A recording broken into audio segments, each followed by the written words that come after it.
Imagens ao vivo de Brasília mostrando a celebração dos senadores que votaram a favor da PEC da transição, a PEC do estouro. Ela foi aprovada.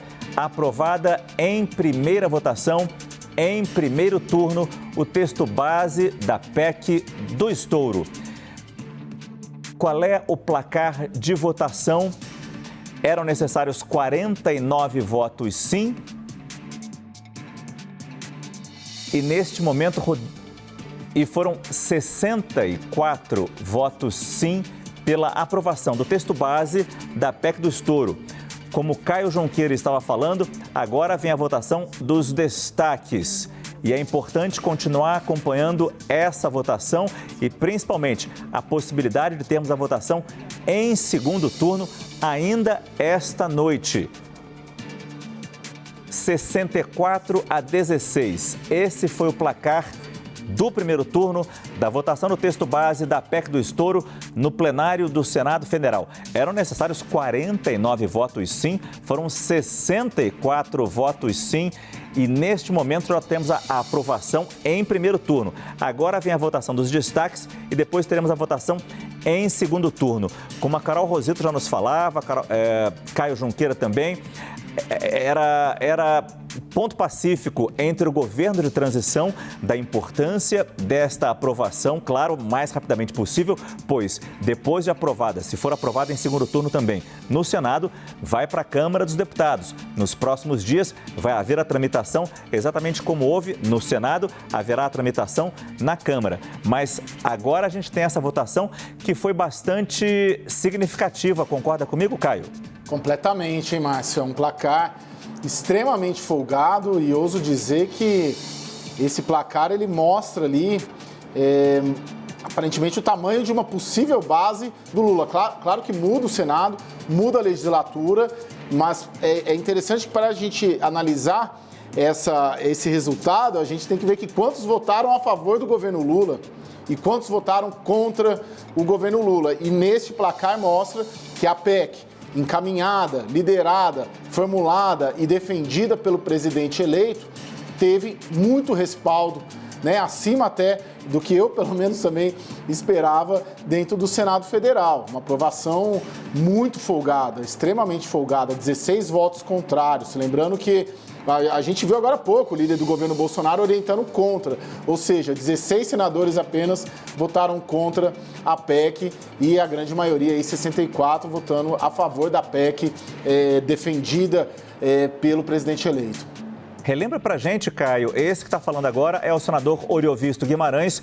Ele vai ser, digamos, a emenda que ele trouxe para o texto base da PEC, que acabou de ser aprovado. A emenda dele vai ser a primeira a ser votada, apreciada. Eu não sei a ordem ali dos defensores, se será ele mesmo que irá defender essa emenda, se a emenda dele é a primeira a ser aprovada, Márcio, a ser analisada. Mas depois tem mais, a ordem de votação dos destaques, sim, há um requerimento dele, um requerimento do Oriovisto Guimarães, então esse deve sim ser a primeira emenda, que a gente chama no jargão ali, o primeiro destaque a ser votado. E depois tem mais dois.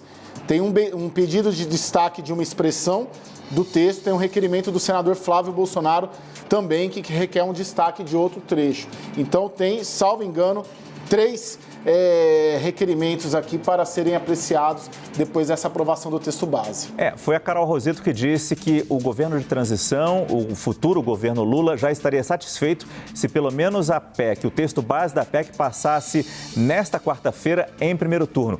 É isso que acontece. Será que dá tempo de voltar a apreciar esses destaques e ainda ter uma nova votação no plenário do Senado para o segundo turno ainda nesta quarta-feira, Caio?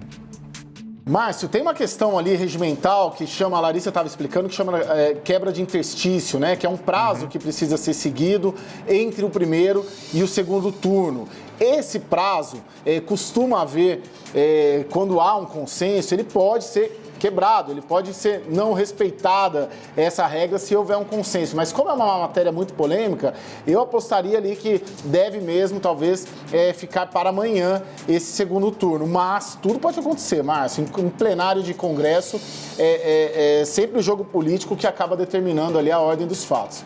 Fernando Nacagal nos trouxe aqui a foto do placar do Senado Federal e a gente consegue ver, foram 16 votos não. A gente tem aqui Regufe, do Distrito Federal, votou não. Marcos Duval, do Podemos, votou não também.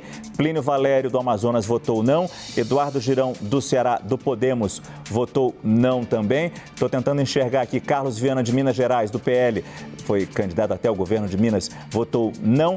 No Paraná, Oriovisto Guimarães, do Podemos, ele votou não. Aí está, na sua tela você consegue acompanhar exatamente o que eu estou vendo. No Piauí, Eliane Nogueira, do Progressistas, votou não. No Rio Grande do Sul, Lazier Martins, do Podemos, e Luiz Carlos Reins, do Progressistas, ambos votaram não. No Rio de Janeiro, os 3 senadores votaram não. São os 3 do PL, Carlos Portinho, Flávio Bolsonaro e Romário. Os 3 votaram não. Marcos Rogério, de Rondônia, votou não. E de Santa Catarina, Ivete da Silveira, do MDB, votou não, junto com Espiridião Amin, do Progressistas, que votou não também, além de Maria do Carmo Alves, do Progressistas de Sergipe, que também votou não. Relembrando então esse placar, no canto direito da sua tela, pertinho do logotipo da CNN Brasil, mostrando que estamos ao vivo neste momento, foram 64 votos sim, 16 votos não, e a interessante análise do Caio, já tentando jogar para frente a possibilidade de que essa larga votação, eram necessários 49 votos sim, e o governo de transição, o futuro governo Lula, conseguiu 64 votos sim na aprovação dessa PEC do estouro, dessa PEC da transição, já fazendo o Caio já jogando para frente e já vendo uma possível base de apoio do novo governo sendo montada no Senado. É preciso ver como será essa votação, se houver aprovação em segundo turno no Senado,